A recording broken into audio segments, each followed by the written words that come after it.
今朝我哋收到一個匿名嘅電郵舉報，話有人涉嫌行賄海關人員偷運錢入境。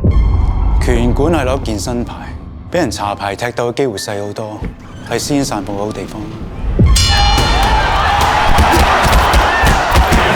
忘記頭先場拳，專心捉棋。棋賽唔夠佢玩就拖佢時間，拖到下 round 拳賽再 KO 佢。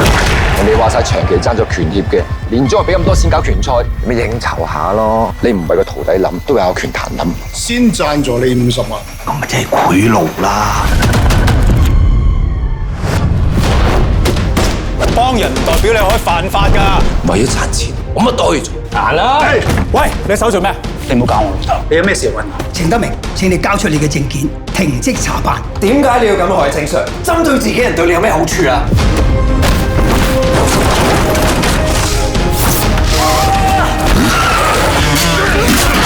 你將啲犯人繩之於法，就係你做 ICAC 嘅初心。我寧願做殺人犯，都唔想做垃圾仔。你真係可以咁冇人性？我係犯法啦，當咪犯罪啊嘛！